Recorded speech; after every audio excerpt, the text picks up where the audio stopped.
The Galactic Research Station orbited the violet dwarf star of Kepler 442, a marvel of interspecies cooperation that housed scientists from 17 different civilizations, yet for all their advanced technology and collective wisdom, none of them could solve the problem of the small, furious creature currently terrorizing Sector 7. Weston leaned against the observation window, watching the chaos unfold through the reinforced glass. The creature, barely the size of a house cat, but infinitely more aggressive, had backed 3 Varaxian researchers into a corner. Its crystalline fur stood on end, refracting the station's lights into prismatic warnings. The low, rumbling growl emanating from its throat was enough to make even the battle-hardened Raxians hesitate. "How long has it been now?" Zoe asked, appearing beside him with 2 cups of coffee that smelled far better than the regulation sludge they were supposed to drink.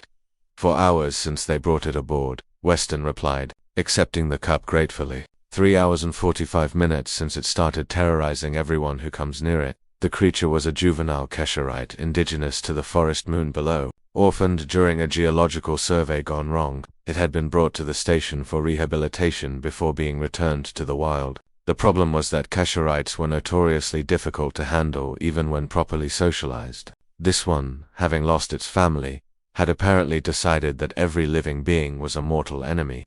"The Varaxians tried their pheromone-calming protocols," Zoe observed, sipping her coffee. "Didn't work." The Zhatari attempted telepathic soothing. Weston gestured to the bandaged diplomat being led away by medical staff. "Also didn't work. And the Corians, their sonic harmonizer just made it angrier."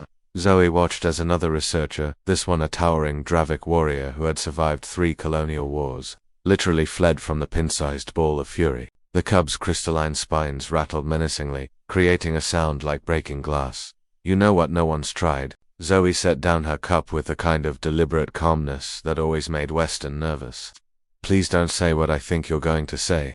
Just talking to it, like a normal animal." "Zoe, that's a Kesh. Its brain chemistry is completely different from Earth fauna. Human animal handling techniques won't, but..." Zoe was already cycling through the airlock. Weston pressed his face against the glass, torn between fascination and the certainty that he was about to watch his colleague get mauled by an alien kitten. The remaining researchers in Sector 7 scrambled away as Zoe entered, giving her a wide berth. The Kesherite cub immediately zeroed in on this new intruder, its 6 eyes, arranged in a hexagonal pattern, fixed on Zoe with predatory intensity. The growl that emerged from its throat deepened, and its crystalline fur began to glow with a warning. "BIOLUMINESCENCE."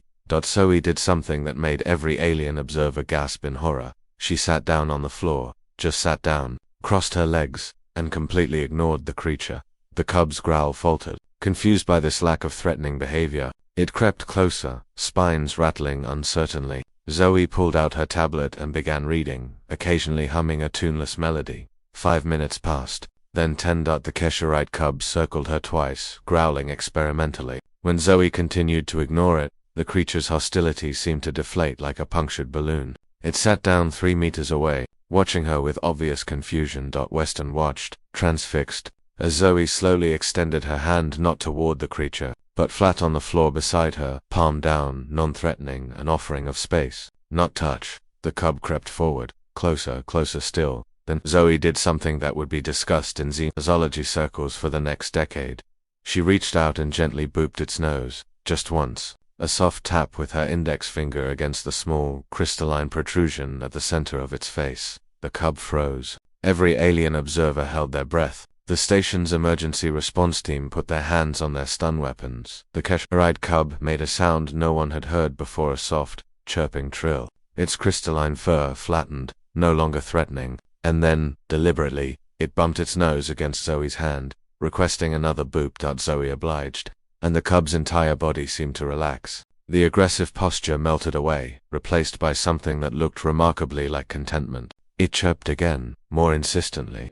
"Well," Weston muttered to himself, "that's not supposed to work." Over the next hour, the pattern established itself with remarkable consistency. The cub would chirp and present its nose. Zoe would boop it. The cub would make happy crystalline chiming sounds. Repeat. When Zoe finally stood to leave, the cub panicked, rushing to block her path and chirping frantically. "Boop, where boop? Need, boop Zoe," Weston said over the comm system. "I think you've created a problem." "Created a solution, you mean?" she replied, booping the nose again. The cub's purr-like sound intensified, but she was wrong about it being a solution. Over the next 3 days, the Kesherite cub refused to let anyone else near it, except when they brought Zoe. It would growl and snarl at the Vraxian feeders until Zoe arrived for her scheduled boop session. It refused to enter its rehabilitation habitat until Zoe booped it across the threshold. It wouldn't eat, wouldn't sleep, wouldn't cooperate with any medical examinations unless Zoe was there, providing regular nose boops. You've essentially become its mother,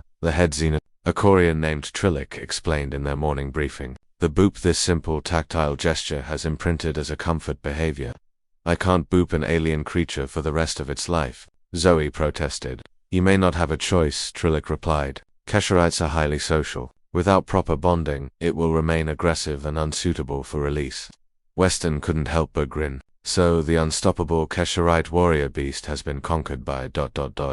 He reached out and gently tapped Zoe's nose with his finger ... Boop. The entire briefing room of alien scientists stared at the two humans. That's a human bonding gesture? Trillic asked, fascinated. Sort of, Zoe said, rubbing her nose. It's affectionate, playful, non-threatening. Humans are extraordinary, the Varaxian representative mused. You took an aggressive, traumatized creature and befriended it with ... silliness. Humanity. Fuck yeah, Weston said with a shrug.